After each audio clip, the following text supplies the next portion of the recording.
افغانستان اور پاکستان کے بیچ ایک بڑی فوجی کشیدگی چل رہی ہے۔ چلے دیکھتے ہیں کہ آخر ہو کیا رہا ہے۔ بات یہاں تک پہنچ گئی کہ مارچ 2026 میں پاکستان نے کھلی جنگ کا اعلان کر دیا۔ یہ ایک بہت بڑا موڑ ہے۔ پاکستان نے اس فوجی آپریشن کو نام دیا ہے غضب للحق، یعنی حق کا غصہ۔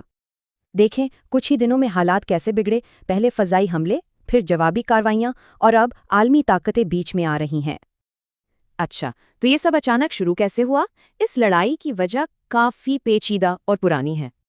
اب جو سب سے بڑا مسئلہ ہے نا، وہ یہ ہے، پاکستان کہتا ہے طالبان ٹی ٹی پی کو پناہ دیتے ہیں، اور طالبان اس بات سے صاف انکار کرتے ہیں۔ اور اسی وجہ سے پاکستان میں دہشت گردی کے حملوں میں 34% اضافہ دیکھا گیا، جس سے حکومت پر بہت دباؤ ہے۔ حیرانی کی بات ہے کہ 2021 میں اسلام آباد نے طالبان کی حکومت کا خیر مقدم کیا تھا، اور اب حالات بالکل الٹ ہیں۔ اور ہاں، یہ ڈیورنٹ لائن کا مسئلہ بھی ہے۔ یہ 100 سال سے زیادہ پرانی سرحد ہے جو آج تک ایک بڑا مسئلہ بنی ہوئی ہے۔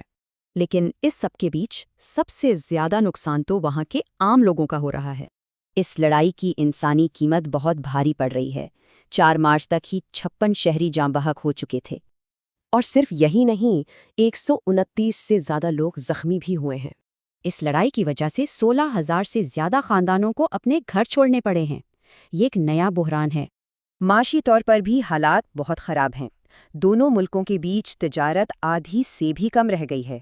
اوپر سے پاکستان سے 10 لاکھ افغان مہاجرین کو واپس بھیج دیا گیا، جس نے افغانستان پر اور بوجھ ڈال دیا ہے۔ ان واپس آنے والوں کی حالت بہت خراب ہے۔ 90% لوگ $5 روزانہ سے بھی کم پر گزارا کر رہے ہیں۔ تو کیا یہ مسئلہ صرف ان 2 ملکوں تک محدود ہے؟ نہیں، اس کا اثر پورے خطے پر پڑ سکتا ہے۔ اسی لیے کئی ممالک جیسے ترکی، چین اور روس بیچ میں پڑ کر صلح کروانے کی کوشش کر رہے ہیں۔ خاص طور پر چین بہت فکر مند ہے، کیونکہ اس کے اربوں ڈالر کے بیلٹ اینڈ روڈ منصوبے خطرے میں ہیں۔ اور پھر انڈیا پاکستان کا زاویہ بھی ہے۔ پاکستان اب طالبان پر بھارت کے قریب جانے کا الزام لگا رہا ہے۔ امریکہ نے کہا ہے کہ پاکستان کو اپنے دفاع کا حق ہے، لیکن وہ خود اس میں براہ راست شامل نہیں ہونا چاہتا۔ تو اب سوال یہ ہے کہ اس کشیدگی کو کم کیسے کیا جائے؟ کیا امن کا کوئی راستہ ہے؟ ایک راستہ تو یہ ہے کہ سرحدیں کھولی جائیں، تجارت بحال ہو، اور کابل عسکریت پسندوں کے خلاف ایکشن لے۔ لیکن مسئلہ یہ کہ کوئی بھی پیچھے ہٹنے کو تیار نہیں، اور دونوں طرف سے اعتماد بالکل ختم ہو چکا ہے۔ تو کیا یہ 2 پرانے اتحادی جنگ کے دہانے سے پیچھے ہٹیں گے، یا یہ ایک لمبی جنگ کا آغاز ہے؟